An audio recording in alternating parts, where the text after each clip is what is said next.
Welcome to UnJustified, where we always cover the truth, the facts, the good, the bad, the ugly, on an unbiased and sometimes very unpopular opinion.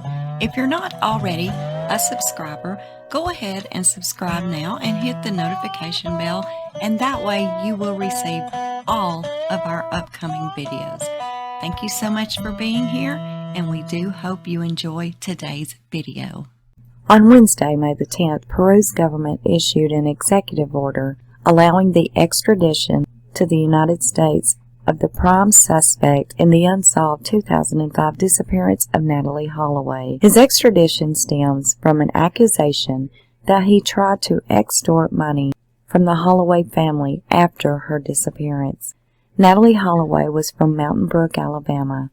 She was on a high school graduation trip in 2005 to Aruba when she disappeared and was never seen again. She was last seen leaving a bar with Joran Van Der Sloot, who lived in Aruba at the time. Natalee's body has never been found, and no charges were ever filed against Van Der Sloot in this case, and a judge later declared that Natalee Holloway was dead. Van Der Sloot is now serving 28 years in prison in Peru for being convicted of murdering 21-year-old Peru student Stephanie Flores after meeting her in a casino in 2010. Flores was murdered 5 years to the day that Natalee Holloway disappeared. Prosecutors state that Stephanie was a business student from a prominent family, adding that Joran Van Der Sloot robbed her after he learned that she had won money at the casino where the two had met.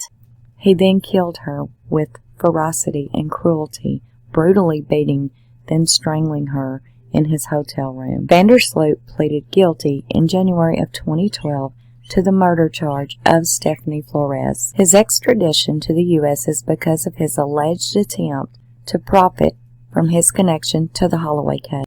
A grand jury in Alabama in 2010 indicted Van Der Sloot on wire fraud and extortion charges, accusing him of trying to extort hundreds of thousands of dollars from the Holloway family. This was in exchange for a promise that he made them that he would lead them to Natalee's body. Prosecutors also allege that Van Der Sloot accepted a down payment of $25,000 in cash from Natalee Holloway's family. Following, you will hear from Nancy Grace and several others and some news clips on this case. This is one case that I followed from day one. Being from Alabama myself, when this news broke, I stayed glued to the TV watching each step. I remember very well when her mother said she would not even leave Aruba until her daughter could come back with her. Sadly, that never happened. But Natalee's mother did stay in Aruba for a very long time. Being that Natalee is from Mountain Brook, Alabama, it's not very far from where I live. It was actually ironic when my son-in-law, who is now deceased as well, told me that he went to school with Natalee at Mountain Brook, and they were actually very good friends. This case is really sort of touching home. Now to hear that finally he will be brought back to Alabama to face trial was extremely good news. I do hope one day that Natalee's family will have some sort of closure in the disappearance of their daughter. I believe additional pressure was put on Peruvian officials all the way back in about 2001. A treaty was signed between Peru and the U.S., which allows for temporary extradition of a Peruvian national that has already been convicted and serving time to be sent to the U.S. for prosecution. At the end of that prosecution in the U.S., both countries will decide where he should do the rest of his time. And I can only hope it will be in a maximum security federal penitentiary in the U.S. because in Peru, he has sex, drugs, and alcohol at will behind bars. He's even gotten married and had children behind bars. And that was for the 2010 death, 5 years to the day he killed Natalee Holloway. He killed Stephanie Flores, met her in a Peruvian casino, much like he met Natalee, and then brutally murdered her. Listen, when you don't know a horse, look at his track record. That's exactly what he did to Natalee, what he did to Stephanie Flores.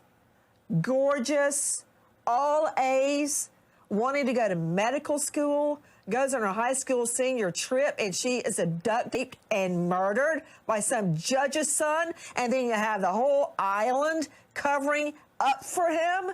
Well, the moment we got there, Beth and I, Natalee's mom, we were antagonized from the get-go. They tried to intimidate us from digging up more evidence. They threatened to arrest us. It was constant. But I must say, she never backed down, and it's because of her that Joran Van Der Sloot is coming back to the U.S.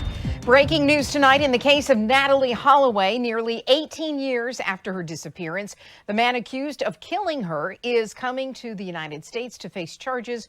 Prosecutors say that Joran Van Der Sloot took $25,000 in cash from Natalee Holloway's family, promising to lead them to her body. It has still never been found. Now, Peru's extradition order bringing him to the States is temporary. The nation's ambassador saying that he hopes that this move will bring peace to Natalee Holloway's family. And her mother said in a statement about this news, quote, "It has been a very long and painful journey, but the persistence of many is going to pay off. Together, we are finally going to get justice for Natalee." Van Der Sloot is the prime suspect in Natalee Holloway's May 2005 disappearance in Aruba. This morning, Van Der Sloot's lawyer, Maximo Altez, says that his client, Van Der Sloot, wants to be extradited so that he can clear his name.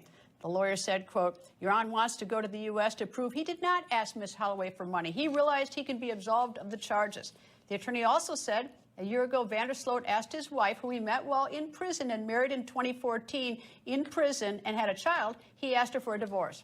Van Der Sloot's lawyer also said Van Der Sloot wanted a divorce to be with a, quote, prettier and younger girlfriend who has been accused of smuggling him drugs in jail. Boy, you can't make this stuff up, can you?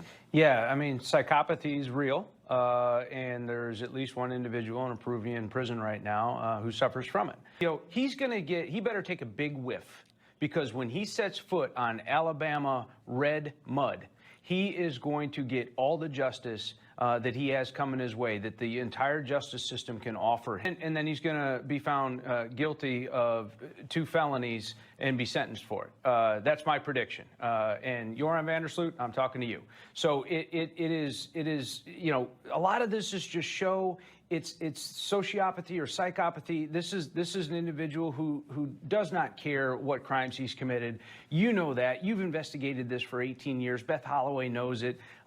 This maybe is the best we can do, is get him on extortion and wire fraud charges. It's 40 years. It's not nothing. Well, he can get 40 years on this, and he got 28 years for strangling and beating to death Stephanie Flores in Peru. So get him 40 years on this. I should also say, though, that, you know, the FBI, this is why I'm tipping my hat to the FBI. They're the ones who are going to go down and pick him up, not the U.S. Marshal Service. They keep saying it's U.S. Marshal Services, but it's our FBI that's going to go down and pick him up, and they're going to give him his rights, and they're going to bring him here, and he'll meet his lawyer for the first time, and he'll hear the charges, and he'll get a fair trial with a fair jury. Yep, he will, and then he'll be sentenced, and he'll go back to Peru, come back to the United States, serve the rest of that sentence, and he still has hell to look forward to. So he's going to be a busy boy in the next 50 or 60 years. Story that I have been investigating for 2 weeks shy of 18 years.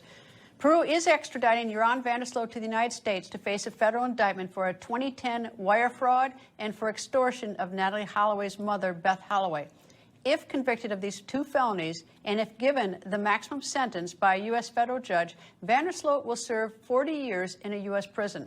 Incidentally, a 40-year sentence is 12 years more than Van Der Sloot is serving now for brutally beating and strangling 21-year-old Peruvian Stephanie Flores in 2010. He got 28 years for that. After he stands trial in the Alabama federal court, he will be returned to Peru to then finish that 28-year sentence for murdering Stephanie Flores.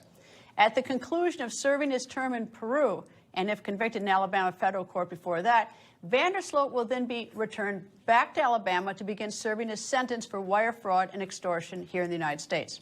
Now, as you know, it's reported that Natalee Holloway was last seen leaving a bar with Van Der Sloot on May 30th, 2005. She waved out the car window to her friends in the parking lot, and that was it. She disappeared, never to be seen again. In reporting about Natalee Holloway for the last 18 years, I've used those words disappeared or last seen, but frankly, it's become silly for me to say that. I know he killed her. Beth, her mother, knows it too, and we both know it. Thank you so much for listening, and until next time, this is Unjustified. Thank you so much for watching, and do not forget to subscribe, like, share, and leave us a comment below on your thoughts of this video. And until next time, this is Unjustified.